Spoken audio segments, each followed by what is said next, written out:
Periscope, what's up? Greg Howes, Thursday morning. God bless you. Good to see you this morning. Thursday. High energy. Got the coffee going. Come on. Got the juicer going. What's happening? What's happening?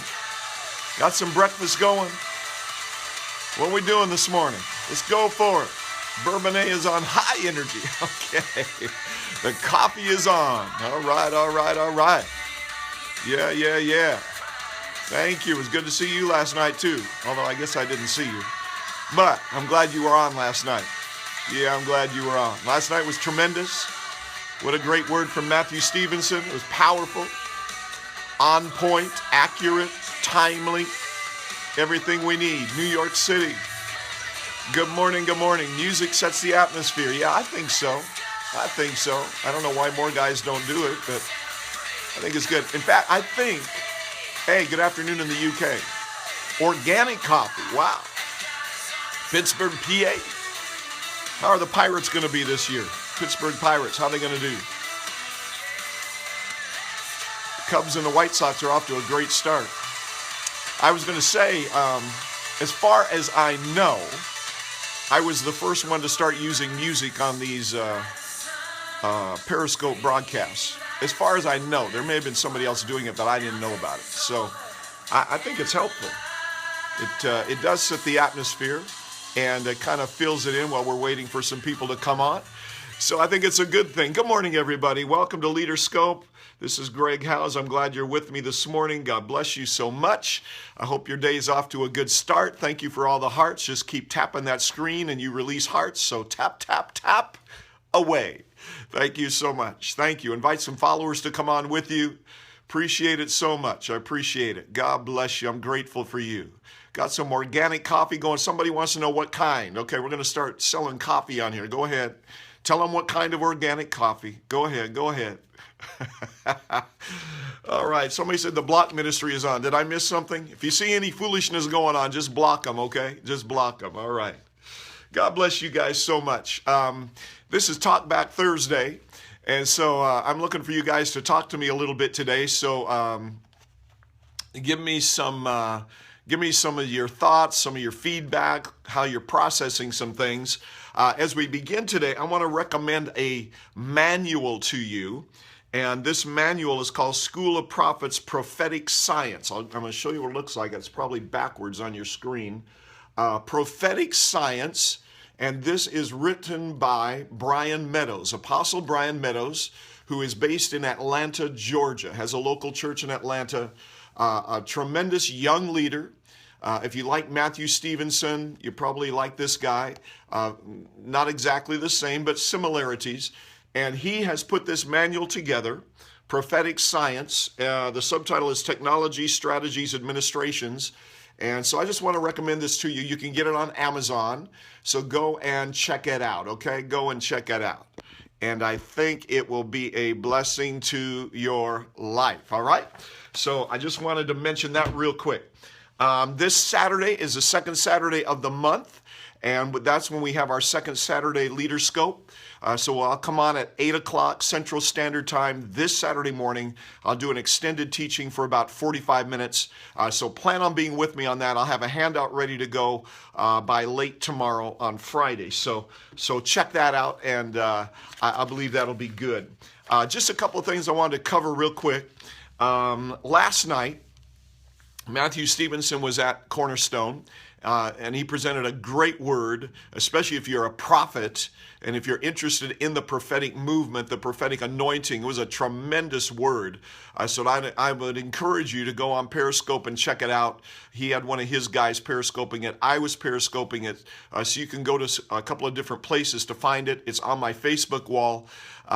It didn't come through on my videos on my camera, so I can't put it on Facebook, at least not yet. But not Facebook, but on YouTube.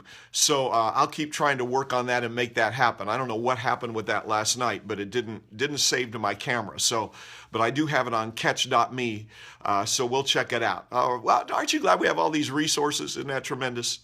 But Matthew was talking about prophetic recognition, and he was talking about recognizing the next generation that's being raised up in the house of God right now, and how easy it is for us to overlook certain people because of the way they appear in the natural to us right now, and other different factors that he talked about last night. It was just a tremendous word. And one of the things that he emphasized was that there is a spirit of seniority in many of our churches that causes those of us who are a little bit older, or we've been in positions for quite some time, to possibly reject younger people, or to even brutalize them, to beat them up, to abuse them in some way. And we end up chasing them out of the house of God. And when we do that, we are really aborting our future. And so I thought it was a tremendous word. It was a great thought that he was presenting. But here's my point.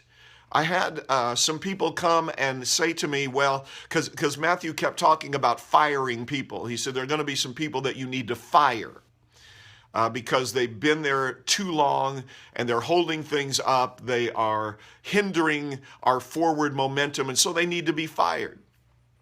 So I heard from a couple of people that said, wow, Matthew Stevenson said you're going to fire everybody. He said you got to fire everybody. And I'm considering, I'm saying, that is not what he said. He did not say go and fire everybody. Did he talk about firing some people? Yes, he did. But he didn't say go and fire everybody. Because the truth of the matter is, there are some older people, or some people that have been in position for long periods of time, that are relevant, they're on the cutting edge, they're prophetic, they're moving with the Rhema word of God, they care about the young generation being raised up, they're recognizing them, they're engaging them, they're discipling them. And so those kind of people should not be fired. They should be, if anything, they should be promoted, right? So I just wanted to say that Matthew Stevenson did not say fire everybody. Now here's my point. In Mark chapter 4 and verse 24, Jesus said, take heed what you hear. Take heed what you hear. So he's referring to the content. Take heed about what you are hearing. What is it that you are hearing? Then in Luke chapter 8 and verse 18, Luke records it as Jesus saying, take heed how you hear. Take heed how you hear. That's what I love about the Gospels. It's Matthew, Mark, Luke, and John. And so often you'll see them recording the same scenario, the same conversation, but they will give their take on that situation. So Mark says one thing, Luke says another. If you put the two together, you get the full picture of what Jesus was saying. You've got to take heed of what you hear, and you have to take heed of how you are hearing it. And so, for example, let's just say, I don't know how many people were here last night. I didn't get the attendance yet. But let's just say we had 500 people here last night on a Wednesday night, on a rainy Wednesday night in Chicago. We gathered 500 people to hear Apostle Matthew Stevenson, okay? So let's say there are 500 people. They hear Matthew Stevenson preach the message last night. 500 people hearing the same word, and yet interpreting the word 500 different ways. Because here's the reality of the matter. When we hear something, it runs through the filter of our experience. It runs through the filter of our hurts, of our wounds, of our offenses. It runs through the filter of who we are as individuals. So we're all hearing the same thing. That's the take heed what you hear. We're all hearing the same thing, but take heed how you hear, that's a whole nother matter. Because how I am hearing it may be different from the way you are hearing it. I hope that makes sense to you. Now, even now, we've got a bunch of people on this broadcast, and you all are hearing me speak. You're hearing me say, and I am saying actually what I am saying. But as many people as are on this broadcast, you're all hearing something different. You're all hearing something different. Some of you think I'm talking directly about you right now, and I don't even know who you are. Some of you think I'm talking about somebody else right now. And I don't even know who that person is, but that's what you're thinking. And I don't even have them in mind. And I don't have your personal situation in mind because I don't know your personal situation. I'm just explaining what I heard last night, that Matthew Stevenson said, fire everybody. And I'm saying he didn't say that. Whoever heard it that way maybe thinks everybody should be fired. And they think that way possibly because of the wound or the hurt or the disappointment they are carrying because of the way they were treated by somebody in a local church. And they automatically now come to the conclusion that, yeah, let's get them, let's fire everybody. And that's not what the man said. So speak back to me, speak back to me. Speak back to me. Thank you. He didn't say that. He didn't say that. Thank you so much. Exactly. Thanks for the confirmation. Absolutely, or they are overly sensitive. I'm reading your comments now. He's got a point. We do need to let others join. Okay, I didn't catch that. Church hurt. Yeah. He didn't say that. Yeah, he didn't say that. Come on, give me your thoughts on what I just said. Take heed how you hear, take heed what you hear. Using the prophet to assist in the process of recognizing those individuals. Yes, he was talking about that. Offenses, yeah. I was listening from Virginia. He did not say that. Thank you so much. They're probably nervous. Okay, yeah. They're probably nervous. Yeah. Okay. It is hard to fire people. Yes, it is. It's one thing to say, yeah, let's fire them, but it's a whole nother thing to do it because you're dealing with relationships, you're dealing with emotions, you're dealing with personalities. It's difficult to fire people. Absolutely. Let me get your feedback on some of the things I've been talking about the last couple of days, okay? Yesterday, I was talking about unresolved issues. Unresolved issues. That's an issue going on in your life where no satisfactory solution has been found.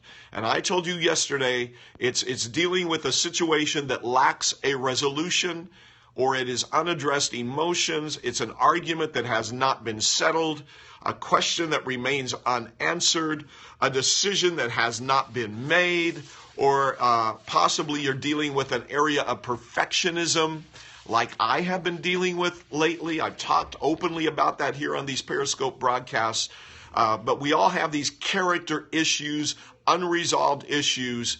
Tell me about that. How are you processing that? It could be something that is inherited. It could be something that is dealing with abandonment. It could be something that was given to you by your parents. It could be something that is enabling you. It could be something that you were starved of, like love and affection. Okay? So give me your feedback. Give me some thoughts about that. How are you processing things about unresolved issues? I had someone post on Facebook yesterday that because of the broadcast yesterday talking about unresolved issues, that he and his wife got together and they started talking about some of the unresolved issues in their marriage. And, we all have things like that. So just tell me how you're processing that. I'm waiting for your comments. Perhaps you already gave them and I missed them. Forgiveness is necessary, yeah. Dealing with disrespect, keeping a bubble around yourself. Creating happy space. Okay, I like that. Don't we do that? We keep a bubble around us of protection to create happy space. Yeah. Deal with the issue head on. Okay, it's not easier said than done. Those that heard him say, okay, the mirror has been difficult to look at. Okay, even when you're doing a good job, you need to reproduce yourself. Self-evaluation. Some don't like clicks. We just want to love everybody. Super teaching. Okay, we need more. Thank you so much. Cocaine. Okay. I don't know what that means. Unresolved issues will always leak out in relationships later. Isn't that the truth? Those issues will keep arising. You can't suppress them. Keep those two comments in mind. I want to comment on that. No, I don't like cocaine. That's one you can block, guys, right there. Okay, thank you. He said, fire people in position that do not carry that season or been in position too long or so long. Yeah. We suppress versus address. Ooh, that's good. We suppress versus address. Can I write that? Give me a second to write that down. We suppress versus address. I had to write that one down. That was good. That was good. Unresolved issues lead to offense if they are not addressed. Yeah. It's not what we see, it's how you look at it. Okay? Masking issues. Oh, God, come on. Don't you guys have anything better to do? We're afraid of being hurt again. Absolutely. Yeah, that's true. That's true. I have found God brings unresolved issues up when we spend time in prayer. Yeah, he starts showing us things about ourselves, doesn't he? Absolutely. Now, here's what I wanted to mention about those unresolved issues. This is what Kevin Leal shared with me just 2 days ago. He said, Greg, it's like the parable that Jesus told about the sower sowing the seed on different soils. Remember, there were 4 different soils. Let me read these. Unresolved issues cause one to be suspicious without cause. Ooh, yeah. He brings it up to bring you out. Ooh, I like that one. That's good too. Man, I'm going to have to go back and review this. You guys are preaching today. Running from the truth about yourself. Yeah. So Kevin was talking about these parables, and he said it's like the soil that Jesus calls stony ground. Stony ground. Here's what an unresolved issue is like. And he was talking to me about my perfectionism. He said it's like something that's planted and it's on that stony ground. And so here's what happens. When the heat of the day comes, it's going to continue to grow. It's going to continue to develop. Jesus said it will continue to grow until the heat of the day comes. The sun shines and the heat hits that plant. And he said, then the life of the plant is going to be wiped out. And he was talking about the heat of the day being likened to trials, trouble, persecution, difficulties coming on our lives. So here's the deal. When you have an unresolved issue, it's going to lie dormant in your life, and it may even continue to grow without you realizing it. And when pressure comes, when the heat gets turned up, when trouble comes, that's when the unresolved issue will surface. And it's then that you want to reach into that soil and pull up a rock and throw it at the one that you believe is the source of your irritation. Wow. That's powerful, isn't it? That is powerful. So God help us with our unresolved issues. God help us with our unresolved issues. Well, listen, I appreciate you being on the broadcast with me today. Thank you for talking back to me. Thank you for sharing your thoughts. I appreciate it. I know this was kind of all over the place today, but I hope you got something out of it. Now, listen, tomorrow's Faint Not Friday, so we're going to talk about not fainting tomorrow, okay? We're not going to faint. We're not going to give up. Hallelujah. I hope you have a tremendous day today. Be blessed. Thanks for being on the broadcast with me. I love you. I appreciate you. I'm grateful for you. Thank you for the Block Ministry. Thank you so much. Have a wonderful day. Be strong in the Lord and in the power of His might. God bless you.